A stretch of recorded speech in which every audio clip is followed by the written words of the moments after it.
Welcome to next current. आज है आपका 7 मार्च 2021 और 7 मार्च 2021 के जो भी आपके करंट अफेयर्स के इम्पोर्टेंट क्वेश्चंस होंगे उन्हें मैं यहाँ डिस्कस करूँगा और सभी क्वेश्चन से रिलेटेड आपको फैक्ट भी बताता हुआ चलूँगा।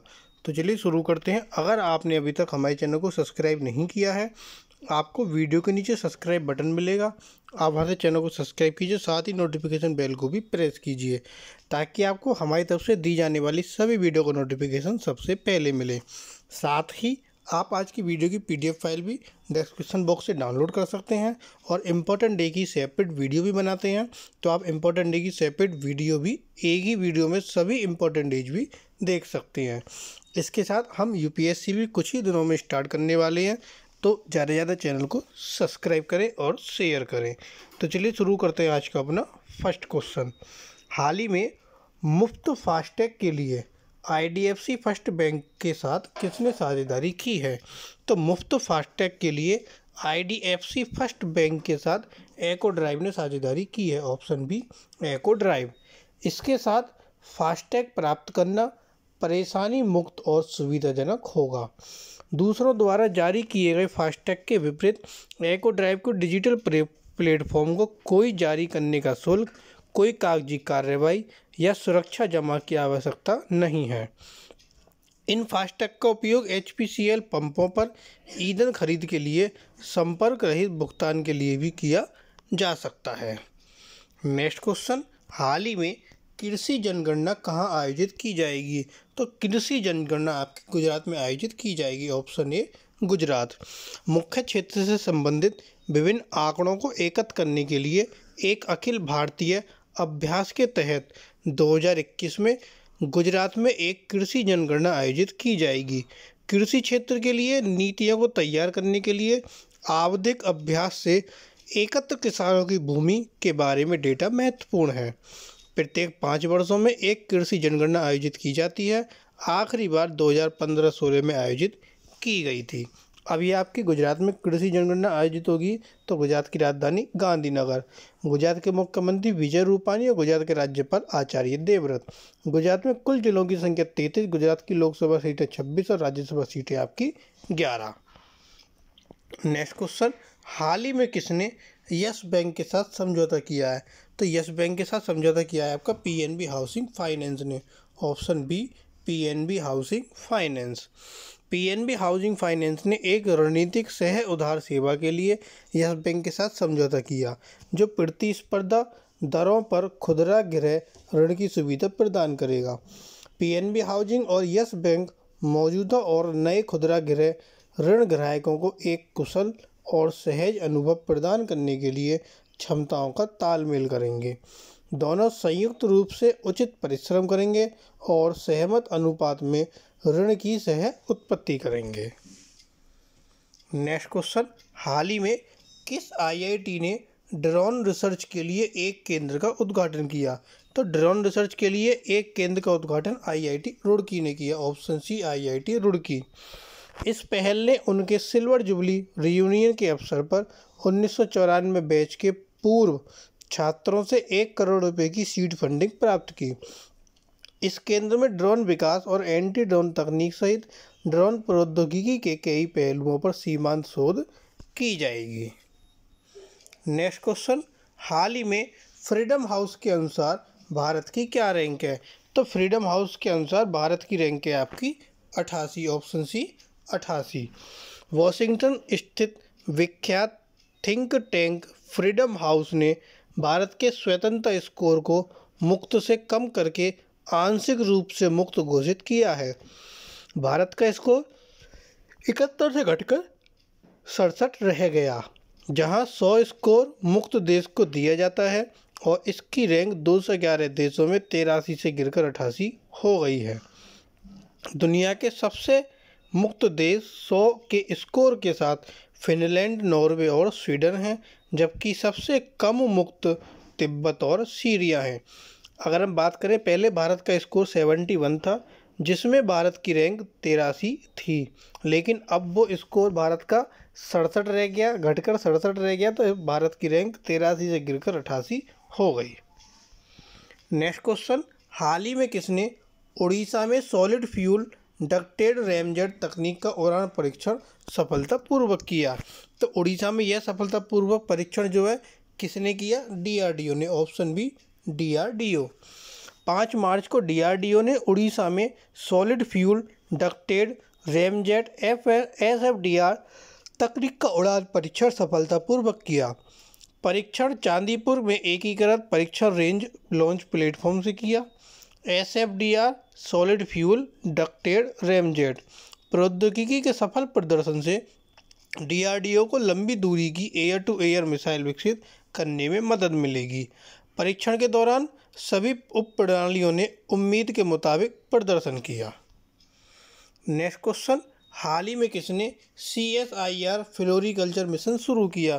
तो CSIR फ्लोरीकल्चर मिशन आपका डॉक्टर हर्षवर्धन ने शुरू किया। Option D doctor Harshvardhan. केंद्रीय मिशन और प्रौद्योगिकी मंत्री हर्षवर्धन ने इसे शुरू किया। वैज्ञानिक और औद्योगिक अनुसंधान परिषद के फ्लोरीकल्चर मिशन को 21 राज्य और केंद्र शासित प्रदेश में लागू करने के लिए मंजूरी दे दी गई, जिसमें CSIR संस्थानों में उपलब्ध ज्ञान आधार का उपयोग किया जाएगा और किसानों और उद्योग को पुनः स्थिति में लाने में मदद की जाएगी। कुछ लोकप्रिय फसल में ग्लैडियोलस, कैना, कार्नेशन, गुलदाउदी, गेरबेरा, लिलियम, मैरीगोल्ड, गुलाब और कंद शामिल हैं। भारतीय फूलों की जो खेती का बाजार है वो 2018 में 15,700 करोड़ रुपए था और 2024 तक बाजार 47,200 करोड़ रुपए पहुंचाने का अनुमान है। नेक्स्ट, हाल ही में नेशनल बुक ट्रस्ट का कौन सा संस्करण आयोजित किया गया? तो नेशनल बुक ट्रस्ट का आपका कौन सा संस्करण आयोजित हुआ? ऑप्शन सी 29वां संस्करण इसका नेशनल बुक ट्रस्ट का आयोजित हुआ। नेशनल बुक ट्रस्ट भारत द्वारा आयोजित वार्षिक नई दिल्ली विश्व पुस्तक मेले का 29वां संस्करण 6 मार्च से 12 मार्च तक आयोजित किया जाएगा। मेले में UK, US, UAE, चीन, France, Iran, Nepal, Spain, Sri Lanka, Ukraine, Italy सहित 15 से अधिक देश फॉरेन पब्लिशर्स हॉल में भाग ले रहे हैं। इस वर्ष का पुस्तक मेले का विषय है राष्ट्रीय शिक्षा नीति 2020। नेक्स्ट क्वेश्चन पर चलते हैं। हाल ही में भारत और किस देश द्वारा डिजिटल हैकाथॉन के दौरान 6 विजय समाधान पेश किए गए? तो भारत और स्वीडन देश के द्वारा। ऑप्शन सी भारत और स्वीडन देश के द्वारा डिजिटल हैकाथॉन के दौरान 6 विजयी समाधान पेश किए गए। इनमें एक पैदल यात्री सड़क क्रॉस असिस्ट सिस्टम, एक सुपरफास्ट मॉड्यूलर चार्जर और इलेक्ट्रिक वाहनों के लिए बुद्धिमान बैटरी प्रबंधन प्रणाली और स्मार्ट वाहनों के लिए एक CO2 कैलकुलेटर शामिल है, CO2 carbon dioxide. Sweden India mobility hackathon changing the way we move 3 मार्च 2021 को शुरू हुआ। नेक्स्ट क्वेश्चन, हाल ही में किस देश के राष्ट्रीय सुरक्षा सलाहकार ने नई दिल्ली का दौरा किया?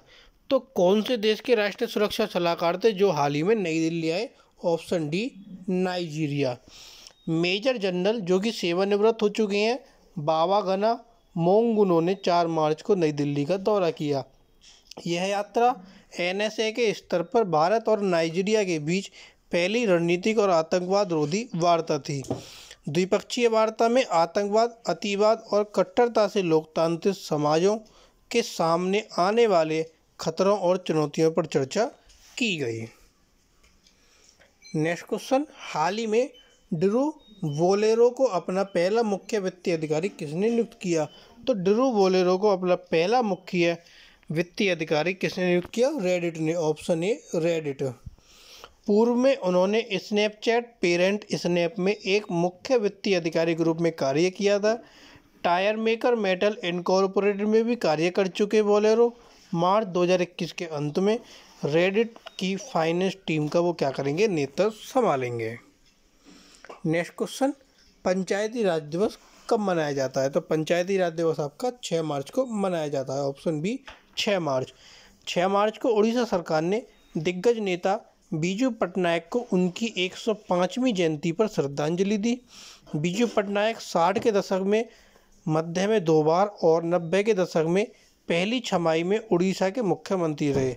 राज्य सरकार ने इस दिन को पंचायती राज दिवस के रूप में भी मनाया, क्योंकि बीजू पटनायक ने जमीनी स्तर तक शक्ति के विकेंद्रीकरण में महत्वपूर्ण भूमिका निभाई थी। अब ये आपके उड़ीसा के हैं कौन? उड़ीसा में मनाया गया है। और किसके लिए मनाया गया आपका पंचायती राज दिवस? जो कि दिग्गज नेता थे बीजू पटनायक। तो थोड़ा सा उड़ीसा के बारे में पढ़ते हैं। उड़ीसा की राजधानी भुवनेश्वर, उड़ीसा के मुख्यमंत्री नवीन पटनायक, उड़ीसा के राज्यपाल प्रोफेसर गणेशी लाल माथुर। उड़ीसा में कुल जिलों की संख्या 30, उड़ीसा की लोकसभा सीटें 21 और राज्यसभा सीटें आपकी 10। नेक्स्ट क्वेश्चन, हाल ही में कात्सुनोरी सागे इस्तीफा देंगे तो वे किसके मुख्य रणनीतिक अधिकारी हैं? तो कात्सुनोरी सागे हैं, ये आपके किसके मुख्य रणनीति अधिकारी हैं? तो ये हैं आपके सॉफ्ट बैंक के। Option D SoftBank. वे जून 2018 से सॉफ्ट बैंक के साथ काम कर रहे हैं। सॉफ्ट बैंक में शामिल होने से पहले सागो ने गोल्डमैन सैक्स ग्रुप इनकॉर्पोरेटेड में 2 दशक से अधिक समय बिताया, जहां वे जापान में इसके संचालन का उपाध्यक्ष भी रहे। नेक्स्ट क्वेश्चन, हाल ही में किसने स्टैच्यू ऑफ यूनिटी में संयुक्त कमांडरों के सम्मेलन के मान्य सत्र को संबोधित किया? तो स्टैच्यू ऑफ यूनिटी में संयुक्त कमांडर के सम्मेलन का जो मान्य सत्र था उसको संबोधित किया नरेंद्र मोदी ने। Option B Narendra Modi. यह सम्मेलन गुजरात के केवडिया में हुआ। 2013 से यह सम्मेलन दिल्ली के अलावा देश के विभिन्न स्थानों में हो रहा है। सम्मेलन का आखिरी संस्करण 2018 में जोधपुर के वायुसेना स्टेशन में आयोजित किया गया था। नेक्स्ट क्वेश्चन, हाल ही में किस देश ने अपना पहला राष्ट्रीय ऐप पोर्टल bdf.com लॉन्च किया? तो अपना राष्ट्रीय ऐप पोर्टल bdf.com किसने लॉन्च किया? ऑप्शन सी बांग्लादेश ने। 4 मार्च 2021 को बांग्लादेश के ढाका में दूरसंचार कंपनी रॉबी और बांग्लादेश सरकार के सूचना और संचार प्रौद्योगिकी विभाग के बीच समझौता हुआ। इस समझौते के माध्यम से BDFs को एप्लीकेशन डेवलपर्स के लिए ICT सूचना और संचार प्रौद्योगिकी प्रभाग के डिवीजन के हब के रूप में स्थापित किया जाएगा। नेक्स्ट क्वेश्चन, हाल ही में आज़ादी के अमृत महोत्सव इंडिया से @75 की बैठक की अध्यक्षता किसने की? तो आज़ादी के अमृत महोत्सव इंडिया @75 की बैठक की अध्यक्षता मनोज सिन्हा ने की। Option D Manoj Sinha. जम्मू कश्मीर के उपराज्यपाल हैं मनोज सिन्हा और उन्होंने 5 मार्च को यह अध्यक्षता की। भारत की आज़ादी के 75 साल मनाने के लिए आज़ादी का अमृत महोत्सव की उच्च स्तरीय तैयारी बैठक की अध्यक्षता की गई। स्वतंत्रता सेनानी और शहीदों के जन्म स्थान ब्रिगेडियर राजेंद्र सिंह, गांव बगुना सांबा और मकबूल शेरबानी बालामूरा शहर को 12 मार्च 2021 को जून को मेगा पूर्व भूमिका कार्यक्रमों के लिए चुना गया था। तो ये थे आपके आज के कुछ करंट अफेयर्स के इंपॉर्टेंट क्वेश्चन। अगर आपको वीडियो पसंद आए तो प्लीज़ वीडियो को लाइक कीजिए, कमेंट कीजिए और ज़्यादा से ज़्यादा शेयर कीजिए। Thank you.